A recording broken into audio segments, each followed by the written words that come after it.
Այսօր Մայրենի լեզվի օրն է, ամսաթիվ, որը սահմանվել է 1978 թվականի իրադարձությունները նշելու համար։ 48 տարի առաջ բողոքով ելույթը պահպանեց վրացերեն լեզվի կարգավիճակը որպես պետական լեզու։ Ամեն ինչ սկսվեց 1978 թվականի մարտի 24-ին, երբ կոմունիստ թերթում հրապարակվեց Վրաստանի Սոցիալիստական Հանրապետության սահմանադրության նոր հրատարակությունը։ Ըստ նոր նորմի, խորհրդային Վրաստանի պետական լեզուն վրացերենի փոխարեն պետք է լիներ ռուսերենը։ Լեզուն պաշտպանելու համար փողոց առաջինը դուրս եկան Թբիլիսիի պետական համալսարանի բանասիրական մասնաճյուղի ուսանողները։ Բողոքի լիցքը շուտով տարածվեց ամբողջ քաղաքով։ Տասնյակ հազարավոր քաղաքացիներ բողոքի ցույց էին անցկացնում կառավարության շենքի մոտ։ Պայքարը արդյունք տվեց, Կրեմլը փոխեց որոշումը։ Ճիշտ 48 տարի առաջ այսօրը Էդուարդ Շևարդնաձեն Գերագույն խորհրդի դահլիճում հայտարարեց, որ վրացերեն լեզուն կպահպանի պետական լեզվի կարգավիճակը։ Մայրենի լեզվի օրը Վրաստանում նշվում է 1990 թվականից։ Հավանաբար հենց այսօր խորհրդարանն առաջին ընթերցմամբ կքննարկի նաև օտարերկրացիների և քաղաքացիություն չունեցող անձանց իրավական կարգավիճակի մասին օրենքում փոփոխությունները։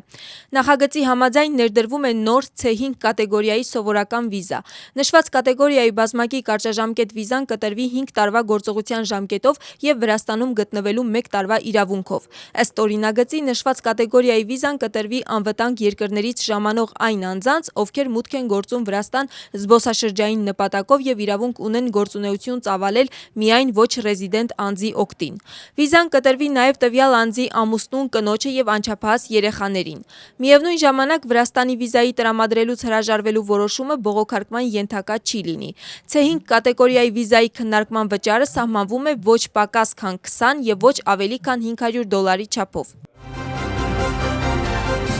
Հունգարիայի խորհրդարանական ընտրություններում հաղթած կուսակցության առաջնորդը Վրաստանի վերաբերյալ առաջին մեկնաբանությունն է անում։ Ռուսթավի 2 հեռուստաընկերության հարցին, թե ինչպես կզարգանան հարաբերությունները երկու երկրների միջև, Պետեր Մադիարը պատասխանել է, որ կշարունակի լավ հարաբերությունները Վրաստանի հետ։ Նա նաև ցանկություն է հայտնել այցելել Թբիլիսի։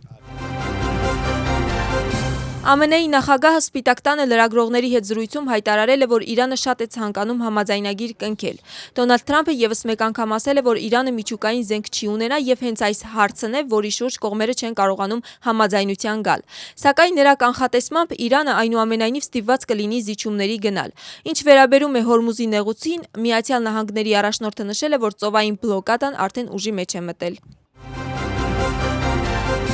Դոնալդ Թրամփը չի պատրաստվում ներողություն խնդրել Հռոմի պապից։ ԱՄՆ-ի նախագահը նշել է, որ պապը շատ թույլ է հանցավորության և այլ հարցերի նկատմամբ։ Ներողություն խնդրելու ոչինչ չունեմ, որովհետև նա սխալ է, հայտարարել է Թրամփը։ Տեղեկության համար, ԱՄՆ-ի նախագահն ասել է, որ Հռոմի պապը հանցավորության դեմ թույլ է, իսկ արտաքին քաղաքականության մեջ սարսափելի։ Նրա խոսքով չի ցանկանում պապ, որը քննադատում է նահանգների նախագահին։ Այս հայտարարությանը պատասխանել է հենց պապը, ասելով, որ չի վախենում նահանգների նախագահի վարչակազմից և կշարունակի ակտիվորեն հանդես գալ պատերազմի դեմ։ Լիբանանի և Իսրայելի միջև ուղիղ բանակցություններին ներկա կգտնվի նաև ԱՄՆ-ի պետքարտուղար Մարկո Ռուբիոն։ Այս մասին հայտարարել է պետվարչության ներկայացուցիչը։ Պատվիրակության կազմում կլինեն նաև Լիբանանում ԱՄՆ-ի դեսպան Միշել Իսան և պետվարչության խորհրդական Մայքլ Նիթեմը։ Բանակցությունները կկայանան պետվարչության շենքում։ Իսրայելի և Լիբանանի պատվիրակություններին համապատասխանաբար կղեկավարեն նրանց դեսպանները։